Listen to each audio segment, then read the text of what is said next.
Welcome to graphs the knowledge. మా ఛానల్ని first time visit చేస్తున్నట్టయితే subscribe చేసి పక్కన ఉన్న బెల్ ఐకాన్ని క్లిక్ చేయండి. ఈరోజు మనం ఈ వీడియో ద్వారా ఏం తెలుసుకోబోతున్నామంటే medical and health services recruitment board మనకు నోటిఫికేషన్ నెంబర్ 04/2024 అనేది రిలీజ్ చేయడం జరిగింది. మరి యొక్క నోటిఫికేషన్ మనకి ఎప్పుడు వచ్చిందంటే 18th సెప్టెంబర్ 2024న ఈ యొక్క నోటిఫికేషన్ అనేది రావడం జరిగింది. దీంట్లో మనకు దాదాపుగా 2050 వేకెన్సీస్ అనేవి ఉండడం జరిగింది. ఇంత ముందు మనకు నోటిఫికేషన్ నెంబర్ 03/2024 సంబంధించిన ఏదైతే ల్యాబ్ టెక్నీషియన్ పోస్టులు అనేవి రిలీజ్ అవ్వడం జరిగిందండి. దానికి సంబంధించిన వీడియో మన ఛానల్ ద్వారా మీకు అప్డేట్ చేసినాం. దాన్ని కూడా మీరు చూసుకొని అప్లై చేసుకోవచ్చు ఎవరైతే ఎలిజిబుల్ క్యాండిడేట్స్ ఉన్నారో. మరి యొక్క వీడియో ద్వారా దీనికి సంబంధించిన ఏదైతే నోటిఫికేషన్ నెంబర్ 04/2024 సంబంధించిన పూర్తి వివరాలు తెలుసుకుందాం. ఒకసారి చూసుకున్నట్టయితే ఏదైతే నోటిఫికేషన్ నెంబర్ 04/2024లో మనకు నర్సింగ్ ఆఫీసర్ అంటే స్టాఫ్ నర్స్ పోస్టులు అనేవి ఫిల్ చేయడం జరుగుతుంది. మరి యొక్క స్టాఫ్ నర్స్ పోస్టులు ఏ డిపార్ట్మెంట్ లో ఎన్నెన్ని వేకెన్సీస్ ఉన్నాయి, దానికి సంబంధించిన పే స్కేల్ ఎంత ఉందో ఒకసారి చూసుకుందాం. ఇక్కడ చూడండి, director of public health and family welfare or director of medical education లో మనకు 1576 వేకెన్సీస్ అనేవి ఉండడం జరిగింది. దీనికి సంబంధించిన పే స్కేల్ అనేది మనకు 36,750 అనేది ఉండడం జరిగిందండి. దీనికి సంబంధించిన మనకు హెచ్ఆర్ఏ డిఏ ఇవన్నీ కలిపి కూడా దాదాపు ఎంత లేదన్నా మనకు 50,000 వరకు జీతం వచ్చే ఛాన్సెస్ ఉన్నాయి. అదేవిధంగా తెలంగాణ వైద్య విధాన పరిషత్ లో మనకు 332 వేకెన్సీస్ అనేవి ఉండడం జరిగింది. దీనికి కూడా 36,750 అనేది పే స్కేల్ స్టార్టింగ్ లో ఉన్నది.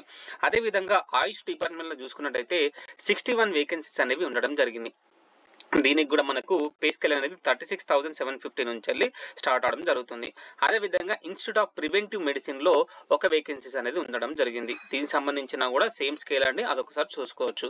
అదేవిధంగా MNJ institute of oncology and regional cancer centre లో కూడా 80 వేకెన్సీస్ అనేవి ఉండడం జరిగింది. దీనికి సంబంధించిన కూడా మనకు పే స్కేల్ 36,750 నుంచి వెళ్ళి స్టార్ట్ అవడం జరుగుతుంది. అయితే ఈ అన్ని డిపార్ట్మెంట్ లో కలిపి మనకు 2050 వేకెన్సీస్ అనేవి స్టాఫ్ నర్స్ పోస్టులు అనేవి ఉండడం జరిగింది. దీనికి సంబంధించిన మన బ్రేకప్ వేకెన్సీస్ చూసుకున్నట్టయితే zone 1, zone 2, zone 3, zone 4, zone 5, zone 6, zone 7 లో అంటే director of public health and family welfare or director of medical education లో జోన్ 1 కి వచ్చేసి 187, జోన్ 2 కి వచ్చేసి 75, జోన్ 3 వచ్చేసి 173, జోన్ 4 వచ్చేసి 214, జోన్ 5 వచ్చేసి 154, జోన్ 6 వచ్చేసి 661, జోన్ 7 వచ్చేసి 112. మొత్తం మీద మనకు 1576 వేకెన్సీస్ అనేవి ఈ అన్ని జోన్లకు కలిపి ఉండడం జరిగింది. అదేవిధంగా ఇక్కడ చూడండి, జోన్ 1, జోన్ 2, జోన్ 3 దీనికి సంబంధించిన ఏ డిస్ట్రిక్ట్లు వస్తాయని కూడా నేను నెక్స్ట్ వీడియో చెప్తానండి, ఒకసారి గమనించుకోవాలి. అదేవిధంగా తెలంగాణ వైద్య విధాన పరిషత్ లో కూడా జోన్ 1 కింద వచ్చేసి 54, zone 2 10, zone 3 71, zone 4 131, zone 5 27, zone 6 37, zone 7 2, మొత్తం కలిపి 332 వేకెన్సీస్ అనేవి ఈ అన్ని జోన్స్లలో ఉండడం జరిగింది. అదేవిధంగా ఆయుష్ చూసుకున్నట్టయితే ఆయుష్ డిపార్ట్మెంట్ లో మనకు ఏదైతే జోన్ 2 కి వచ్చేసి 1, జోన్ 3 2, జోన్ 4 8, జోన్ 5 2, జోన్ 6 48, మొత్తం కలిపి 61 వేకెన్సీస్ అనేవి ఉండడం జరిగింది. ఇక్కడ చూసుకున్నట్టయితే మనకు ఇన్స్టిట్యూట్ ఆఫ్ ప్రివెంటివ్ మెడిసిన్ లో మనకు జోన్ 6 లో ఒక వేకెన్సీ అనేది ఉండడం జరిగింది. టోటల్ గా ఒక వేకెన్సీ అనేది ఉండడం జరిగింది. MNJ institute of oncology and regional cancer centre వచ్చేసి ఇది హైదరాబాద్ లో ఉంటుందండి, అది ఒకసారి గమనించుకోవాలి. నాకు తెలిసినంత వరకు అయితే హైదరాబాద్ లో ఉంటుంది. దీనికి వచ్చేసి మనకు 80 వేకెన్సీస్ అనేవి ఉండడం జరిగింది. ఇవన్నీ కలిపి మనకు 2050 వేకెన్సీస్ అనేవి నర్సింగ్ పోస్టులకి ఈ యొక్క నోటిఫికేషన్ ఇవ్వడం జరిగింది. మరి ఈ యొక్క జోన్ల వారీగా ఎటువంటి డిస్ట్రిక్ట్ వాళ్ళకు దీని కిందికి వస్తుందో చూసుకుందాం. మరి ఇక్కడ చూడండి, లోకల్ రిజర్వేషన్ 95% ఆఫ్ అంటే ఏ డిస్ట్రిక్ట్ లో వాళ్ళకి ఆ జోన్ వాళ్ళకి మనకు ఏ డిస్ట్రిక్ట్ లో ఉన్నారో ఆ జోన్ కిందికి వస్తారు కదండి, వాళ్ళకి 95% ఆఫ్ లోకల్ రిజర్వేషన్ ఇవ్వడం జరుగుతుంది. ఇక్కడ చూడండి, జోన్ 1 వచ్చేసి ఆసిఫాబాద్, కొమరంభీం, మంచిర్యాల్, పెద్దపల్లి, జయశంకర్, భూపాలపల్లి, ములుగు. అయితే ఈ యొక్క జోన్ 1 లో ఏవైతే వేకెన్సీస్ ఉన్నాయో దీంట్లో ఉన్న వాళ్ళకి 95% ఆఫ్ లోకల్ రిజర్వేషన్ ఇస్తారు, అదొకసారి గమనించుకోవాలి. సేమ్ యాజ్ ఇట్ ఈజ్ కూడా జోన్ 7 వరకు ఏమేమి ఉన్నాయో చూద్దాం. జోన్ 2 లో మనకు ఆదిలాబాద్, నిర్మల్, నిజామాబాద్, జగిత్యాల్. జోన్ 3 కరీంనగర్, సిరిసిల్ల, రాజన్న, సిద్దిపేట్, మెదక్, కామారెడ్డి. జోన్ 4 లో చూసుకున్నట్టయితే Kothagudem, Bhadradri, next Khammam, Mahabubabad, Hanamkonda, Warangal urban, Warangal rural. ఇక జోన్ 5 చూసుకున్నట్టయితే సూర్యాపేట్, నల్గొండ, భోన్గిర్, యాదాద్రి, జనగాం. జోన్ 6 చూసుకున్నట్టయితే మేడ్చల్ మల్కాజ్గిరి హైదరాబాద్, రంగారెడ్డి సంగారెడ్డి వికారాబాద్. జోన్ 7 చూసుకున్నట్టయితే మహబూబ్ నగర్ నారాయణపేట్ జోగులాంబ గద్వాల్ వనపర్తి నాగర్ కర్నూల్. దీనికి సంబంధించిన జోన్లు ఈ విధంగా ఉన్నాయి. అయితే దీనికి సంబంధించింది కూడా మనకు 95% ఆఫ్ లోకల్ రిజర్వేషన్ ఇవ్వడం జరుగుతుంది. ఏ జోన్ల వారికి వాళ్ళకు 95% రిజర్వేషన్ ఇస్తారో అదొకసారి మీరు గమనించుకోవాలి. అయితే ఈ యొక్క నోటిఫికేషన్ సంబంధించిన మనము ఎడ్యుకేషన్ క్వాలిఫికేషన్ చూసుకున్నట్టయితే స్టాఫ్ నర్స్ అంటే దీనిని మనం నర్సింగ్ ఆఫీసర్ అంటున్నామండి. దీనికి education qualification general nursing and midwifery అంటే జిఎన్ఎం చేసిన వాళ్ళు కానీ లేదంటే బిఎస్సి నర్సింగ్ చేసిన వాళ్ళు కానీ ఈ యొక్క నోటిఫికేషన్ కి అప్లై చేసుకోవచ్చు. మరి అప్లై చేసుకునే ముందు the applicant should register with Telangana nursing council as on date of their application and should upload the certificate online. ఎవరైతే అప్లై చేసుకునే ముందు తెలంగాణ నర్సింగ్ కౌన్సిల్ లో రిజిస్ట్రేషన్ చేసుకొని దానికి సంబంధించిన సర్టిఫికేట్ అనేది మీరు అప్లై చేసుకునేటప్పుడు మీరు అప్లోడ్ చేయాల్సి ఉంటుంది. అదొకసారి మీరే గమనించుకోవాలి. దాని తర్వాత మనకు ఈ యొక్క నోటిఫికేషన్ సంబంధించిన సెలక్షన్ ప్రొసీజర్ ఏ విధంగా ఉంటుందంటే మొత్తంగా మనకు 100 పాయింట్స్ కి సెలక్షన్ ప్రాసెస్ అనేది ఉండడం జరుగుతుంది. దీంట్లో మనకు 80 పాయింట్స్ అనేది కంప్యూటర్ బేస్డ్ టెస్ట్ అనేది నిర్వహిస్తారు. అదేవిధంగా 20 పాయింట్స్ అనేవి ఎవరైతే క్యాండిడేట్స్ మనకు గవర్నమెంట్ హాస్పిటల్స్ లో కానీ ఇన్స్టిట్యూషన్స్ లో కానీ ప్రోగ్రామ్స్ అంటే ఏదైతే కాంట్రాక్ట్ బేసిస్ లో కానీ అవుట్సోర్సింగ్ బేసిస్ లో కానీ చేసిన వాళ్ళు ఉంటే వాళ్ళకి 20 పాయింట్స్ అనేది ఇవ్వడం జరుగుతుంది. అంటే 20 పాయింట్స్ ఆఫ్ వెయిటేజ్ ఇవ్వడం జరుగుతుంది. దాని తర్వాత మనకు 80 పాయింట్స్ కి సిబిటి అనేది నిర్వహిస్తారు. ఈ రెండు కలిపి మనకు 100 పాయింట్స్ కి ఈ యొక్క సెలక్షన్ ప్రొసీజర్ అనేది ఉండడం జరుగుతుంది. ఆ తర్వాత ఈ నోటిఫికేషన్ కి అప్లై చేసుకోవాలంటే ఏజ్ క్రైటీరియా ఏ విధంగా ఉంది మనకంటే 18 ఇయర్స్ నుంచి 46 ఏజ్ ఇయర్స్ మధ్యలో అంటే దాంట్లో ఉన్న వాళ్ళు అప్లై చేసుకోవచ్చు. బిట్వీన్ 18 to 46 ఇయర్స్ అంటే మాక్సిమం 46 ఇయర్స్ ఉంటే అప్లై చేసుకోవచ్చు. ఆ తర్వాత బియాండ్ దట్ మనం అప్లై చేసుకోవడానికి వీలేదండి. కానీ కొంతమందికి మాత్రము మనకు ఏజ్ రిలాక్సేషన్ అనేది ఇవ్వడం జరిగింది.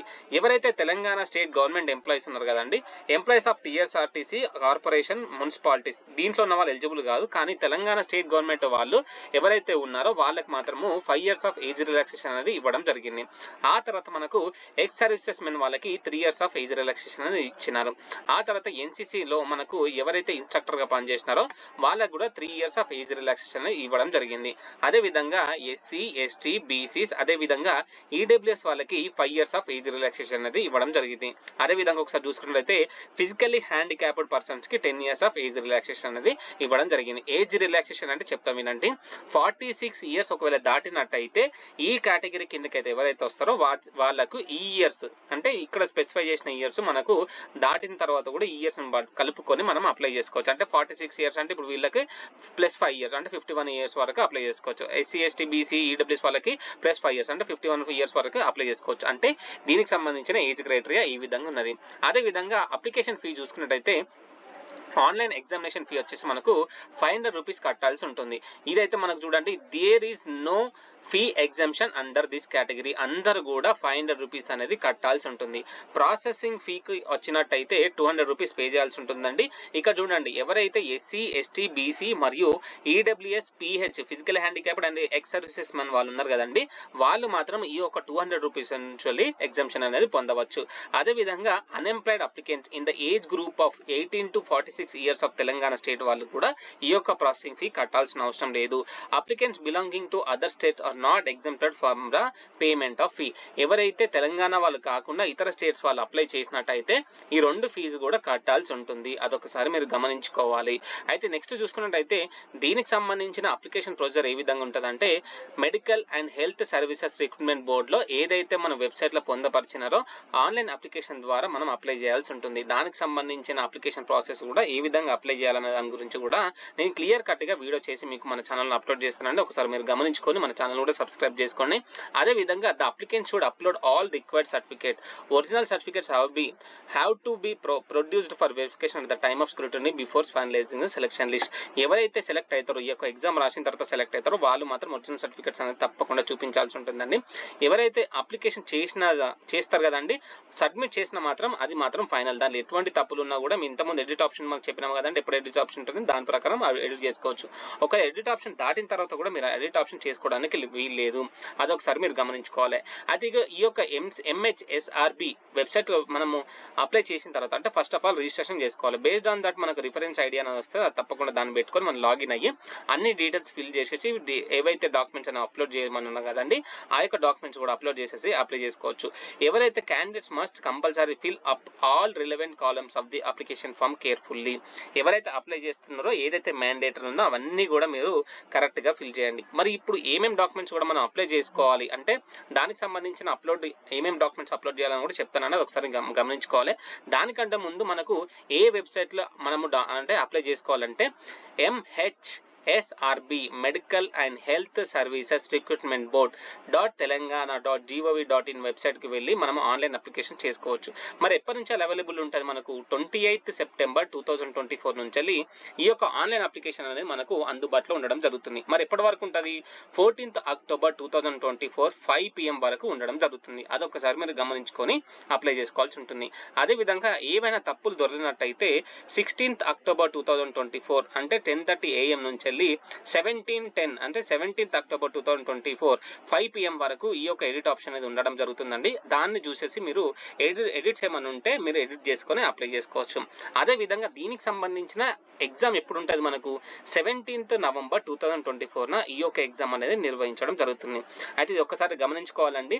ఏదైతే ల్యాబ్ టెక్నీషియన్ సంబంధించింది ఇంతకుముందు మనకు ఎవరైతే మనకు ల్యాబ్ టెక్నీషియన్ చేసినారో MLT అవన్నీ చేసినారో దానికి సంబంధించిన నోటిఫికేషన్ కూడా మనం ఇంతకుముందు వీడియో పెట్టినామండి. మన ఛానల్ ద్వారా ఎవరైతే ఉన్నదో అంటే ఇంతకుముందు చూసినట్టయితే ఎవరైతే ఇంట్రెస్టెడ్ క్యాండిడేట్స్ ఉన్నారో ఎవరైతే జాబ్లెస్ ఉన్నారో వాళ్ళందరూ కూడా ఆ వీడియోని మాత్రం షేర్ చేయండి. ఇప్పుడు కూడా ఈ నర్సింగ్కి సంబంధించిన వీడియో కూడా నేను ఏం చేస్తున్నానంటే వీడియో క్లియర్ కట్గా ఎక్స్ప్లెయిన్ చేస్తున్నాను. ఎవరైతే ఎలిజిబుల్ క్యాండిడేట్స్ ఉన్నారో లేదంటే ఎవరైతే ఇంట్రెస్టెడ్ క్యాండిడేట్స్ ఉన్నారో వాళ్ళకి తప్పకుండా మా వీడియో తప్పకుండా షేర్ చేయండి మీకు నచ్చినట్టయితే. అది కూడా మీరు గమనించుకోవాలి. అయితే ఇప్పుడు మనం అప్లై చేసుకునేటప్పుడు ఎటువంటి డాక్యుమెంట్స్ మనకు కావాలంటే Aadhaar card, SSC, GNM or BSc nursing certificate, అదేవిధంగా Telangana nursing counselling registration certificate ఏదైతే నర్సింగ్ కౌన్సిలింగ్ లో రిజిస్ట్రేషన్ చేసుకున్న సర్టిఫికేట్ అయితే ఉండాలి. అదేవిధంగా ఎక్స్పీరియన్స్ సర్టిఫికేట్ ఉంటే ఎక్స్పీరియన్స్ సర్టిఫికేట్ ప్రొడ్యూస్ చేయండి. అదేవిధంగా స్టడీ సర్టిఫికేట్ ఫస్ట్ క్లాస్ నుంచి 7th క్లాస్ వరకు మీరు ఏదైతే లోకల్ స్టేటస్ ని క్లెయిమ్ చేస్తున్నారో దానికి సంబంధించిన స్టడీ సర్టిఫికేట్స్ అనేది ప్రొడ్యూస్ చేయాల్సి ఉంటుంది. అదేవిధంగా for candidates who have not studied in any school అంటే ఇంతకుముందు ఫస్ట్ క్లాస్ నుంచి 7th క్లాస్ వరకు ఏ స్కూల్లో కూడా మీరు చదవకపోయినట్టయితే రెసిడెన్స్ సర్టిఫికేట్ అనేది ప్రొవైడ్ చేయాల్సి ఉంటుంది. ఆ రెసిడెన్స్ సర్టిఫికేట్ కూడా ఏదైతే కాంపిటెంట్ అథారిటీ అంటే MRO గారు ఇచ్చినా కానీ లేదంటే మండల్ రెవెన్యూ ఆఫీస్ నుంచి తీసుకున్నటువంటి రెసిడెన్స్ సర్టిఫికేట్ కానీ మీరు అప్లోడ్ చేయవచ్చు. అదేవిధంగా కమ్యూనిటీ సర్టిఫికేట్ అంటే SC, ST, BC వాళ్ళకి సంబంధించిన కమ్యూనిటీ సర్టిఫికేట్ అంటే క్యాస్ట్ సర్టిఫికేట్ అనేది ప్రొడ్యూస్ చేయాల్సి ఉంటుంది. అదేవిధంగా నాన్ క్రిమి లేయర్ ఎవరైతే BC కేటగిరీ కిందకి వస్తున్నారో NCL అంటే నాన్ క్రిమి లేయర్ సర్టిఫికేట్ అనేది ప్రొడ్యూస్ చేయాల్సి ఉంటుంది. ఎవరైతే EWS సర్టిఫికేట్ అంటే EWS క్లెయిమ్ చేస్తున్నారో వాళ్ళు కూడా ఇన్కమ్ అండ్ అసెట్ సర్టిఫికేట్ అనేది మనం ప్రొడ్యూస్ చేయాల్సి ఉంటుంది. ఆ తర్వాత స్పోర్ట్స్ కేటగిరీ కిందకి వస్తేనేమో స్పోర్ట్స్ సర్టిఫికేట్, ఎవరైతే ఫిజికల్ హ్యాండిక్యాప్డ్ కిందకి వస్తున్నారో సదరం సర్టిఫికేట్, ఎవరైతే NCC ఇన్స్ట్రక్టర్ వస్తున్నారో వాళ్ళు సర్వీస్ సర్టిఫికేట్, అదేవిధంగా ఎవరైతే మనకు ఇంతకుముందు ఎక్స్ సర్వీసెస్ మెన్ వాళ్ళు ఉన్నారో ఏజ్ రిలాక్షన్ పొందాలనుకున్న వాళ్ళు సర్వీస్ సర్టిఫికేట్ ప్రొడ్యూస్ చేయాలి. అదేవిధంగా ఒక్కసారి చూసుకున్నట్టయితే అప్లికెంట్స్ ఫోటోగ్రాఫ్ అంటే మనకు అప్లికెంట్ ఫోటోగ్రాఫ్ కూడా లేటెస్ట్ సబ్మిట్ చేయండి. JPG కానీ JPEG కానీ PNG ఫార్మాట్లో సబ్మిట్ చేయాల్సి ఉంటుంది. అదేవిధంగా ఒక్కసారి చూసుకున్నట్టయితే applicant signature JPEG, JPJ, PNG ఈ ఫార్మేట్లో ఉన్న ఈ సర్టిఫికేట్స్ మనము అప్లోడ్ చేయాల్సి ఉంటుంది. అయితే మన ఛానల్ ద్వారా కూడా మనం అన్నీ కూడా అప్డేట్స్ ఇస్తున్నామండి. ఏవైతే job notifications, employment notifications, next entrance notifications, next మనకు ఎంటర్‌ప్రెన్యూర్‌షిప్ నోటిఫికేషన్ అంటే త్రిబుల్ ఈ ఫార్మా మీద మనం మా ఛానల్ అనేది మనకు వర్క్ చేస్తున్నదండి. మీరు ఒకసారి గమనించుకోవాలి. మనం ప్రతిదీ కూడా అప్డేట్ ఇస్తున్నాము. కొంచెం లేట్ అయినా కూడా మనందరికి కూడా క్లియర్ కట్గా మనం డీటెయిల్స్ అనేది చెప్పడం జరుగుతుందండి. మన ఛానల్ ద్వారా మీకు ఎటువంటి అప్డేట్స్ కావాలన్నా కూడా మీకు ఎటువంటి డౌట్స్ ఉన్నా కూడా కామెంట్స్ ద్వారా తెలియజేయండి. కామెంట్స్ ద్వారా తెలియజేస్తే సార్ మాకు ఇటువంటి కావాలంటే కూడా నేను దాని ద్వారా కూడా డేటా అంతా సేకరించి మీ అందరు కూడా మీ ముందుకు తీసుకొస్తాను. అదొకసారి మీరు గమనించుకోవాలి. ఇటువంటి వీడియోస్ కూడా మీ అందరు కూడా నచ్చినట్టయితే మీరు ఏం చేయొచ్చు అంటే లైక్, కామెంట్, షేర్ మరియు మా ఛానల్ని తప్పకుండా సబ్స్క్రైబ్ చేయండి.